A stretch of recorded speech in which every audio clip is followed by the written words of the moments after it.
Hi boys and girls, this is Miss Garcia, and today I want to start by asking you a question. Have you ever been someplace where you've seen an old building or an old statue and wondered what it was? Me too. Those are called historical landmarks, and they tell us about the place we're visiting. Maybe you've seen them when you've gone to Nicaragua or Honduras or Guatemala. Even right here in Miami, we have some of our very own. Look at these pictures I have over here. This one is Vizcaya, and it is a museum. Down here we have the Biltmore Hotel, which actually used to be a hospital. Both of these buildings are very, very old, and if you were to visit these places, you would learn a little bit about the history of Miami, the city that we live in. Take a look at this map of the United States of America. If you look down here where I'm pointing, you'll see the little mangrove trees. Miami is right down here in the very bottom of Florida. Florida is right here, this yellow state, which is where we live. And Florida has its own capital, which is this tiny little red dot that I'm pointing to now. Our capital is Tallahassee. Just like Florida has a capital, so does our entire country. All of the United States has one spot right here, which is our nation's capital, Washington, D.C. In today's story, we're going to learn about a little girl named Anna who visits our nation's capital. She goes there with her family to learn about the different historical landmarks that we can see when we visit our nation's capital. Now, later on this week, you guys are going to be working on an activity about American symbols. And American symbols are different things all over our country that tell us about our country or that remind us about our country, like the American flag. We've talked about that in class before. If you look at our map right here, we can see some. We have the Statue of Liberty in New York, which is an American symbol. We also have Mount Rushmore over here in South Dakota, which is another American symbol. And just like those two, there are many others. Pay close attention to our story today, because you might see a few others that you can use on your activity for social studies. So let's get started with our story.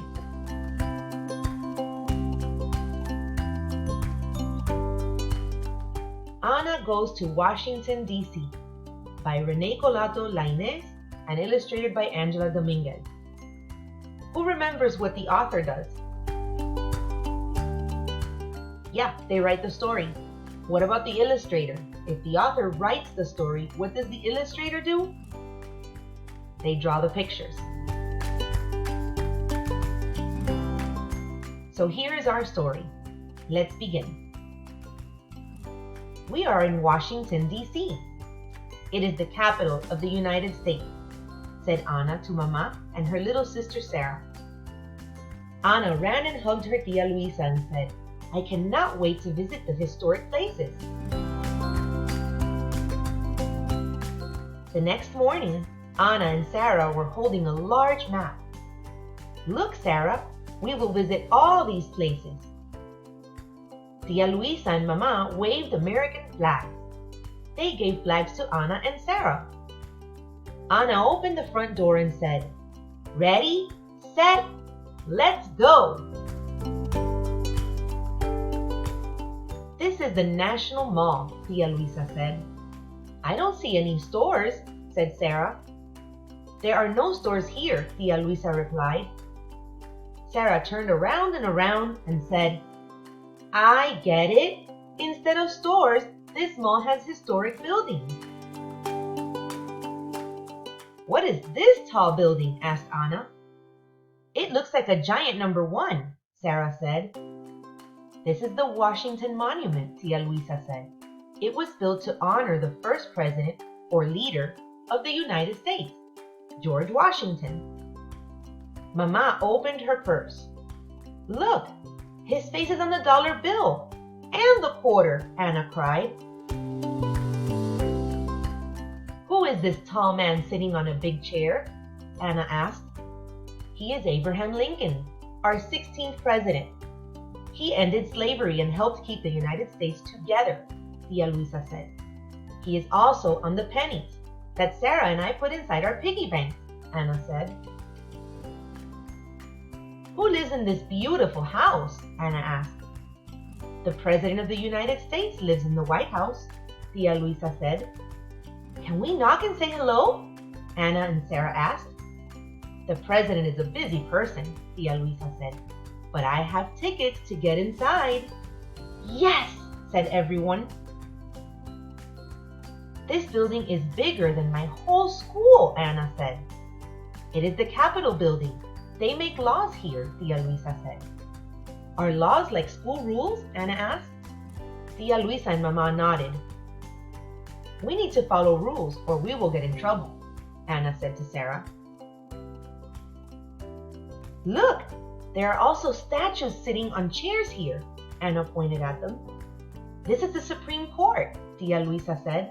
When people do not agree, the Supreme Court decides what is fair. The Supreme Court is like a teacher. Teachers talk to children when they argue, Anna said. Welcome to the Library of Congress, Tia Luisa said. There are so many beautiful books here, said Anna. I love to read books to Sarah. Almost all of the books published in the United States are here, Tia Luisa said. I would love to read them all one day, Anna said. Tia Luisa and Mama smiled. They went back to the National Mall and walked across Independence Avenue. Look, I know the man in the statue, Anna said. He is Dr. Martin Luther King Jr., and he had a dream for everyone to be treated fairly. This is his memorial, Tia Luisa said. I will work for my dreams too, Anna said. And Anna and her family walked among the flowering cherry trees. Look at the beautiful cherry blossoms, Anna said. These trees are a gift from Japan to celebrate the friendship between our two countries, Tia Luisa said. They sat down and watched the paddle boats go by. Anna hugged Tia Luisa and said, Thank you for this wonderful day. I will never forget it. So in this story, Anna visited our country's capital, Washington, D.C., and she learned about lots of different places and buildings and even monuments and statues that are right there in Washington, D.C. Let's look at our vocabulary words from the story. There's some new words that we heard that we're not really familiar with. The first word is capital. And the capital, like I mentioned before, is the most important city in our state or the most important location in our entire country. All states have a capital and all countries have a capital. And usually in the capital is where they make laws and rules, and they make decisions that they share with the rest of the country or the rest of the state. The word historic almost sounds like history, doesn't it? And that's because something that is historic tells us about the history of that place. The next word is president, and our president is our leader. The president here in the United States right now is Donald Trump, and he's the one that leads our country. Many other countries in all of the world have presidents too. Some have prime ministers, and some have kings or queens, and different people with different names that lead their country. Supreme. The word supreme means the highest, the biggest, and the most important. And we have the Supreme Court, just like we talked about in the story, which is in Washington, D.C.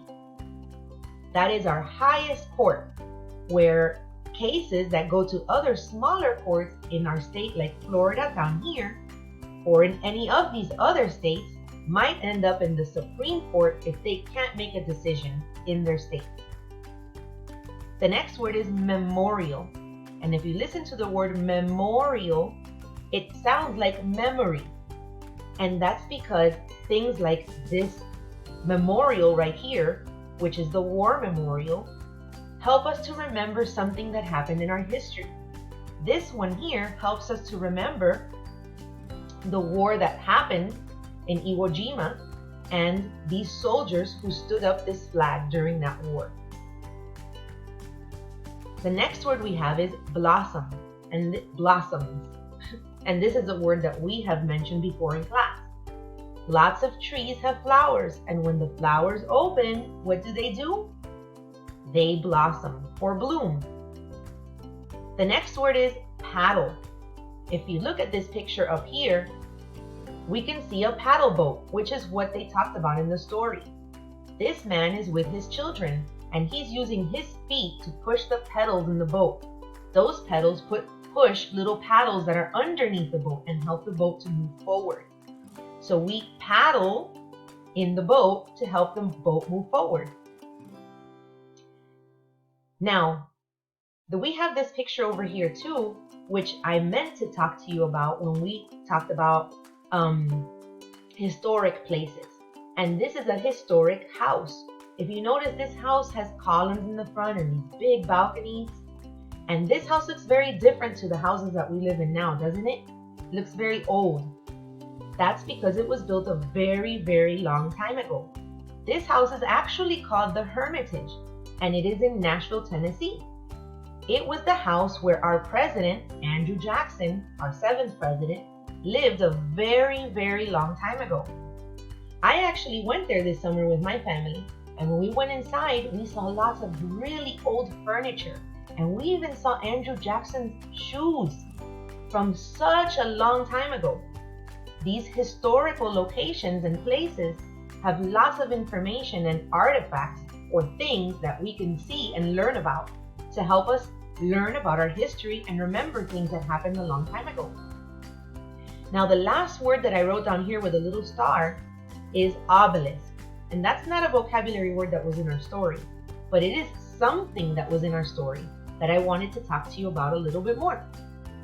Remember when Anna saw that giant statue, the Washington Monument, which looked like a giant number 1? Well, that is called an obelisk. And here's a picture of another obelisk that stands in Egypt. There are many obelisks all over the world, some in France, some here in the United States, and in lots of other places too. But I wanted you all to know that that's what this is called. It's an obelisk. This tall, pointy statue. Sometimes it has writing on it like this one. Sometimes it doesn't have anything on it. But it looks like a giant number 1, and that is called an obelisk. Now, this week, for this story, we're looking for the main idea. And the main idea in our story is something that tells us what the whole story is about, or the most important part of the story. A key detail is a little detail, something that happened in the story that explains the main idea or gives us examples about the story. If you look at this anchor chart over here, in the center of the flower is the main idea, the most important part.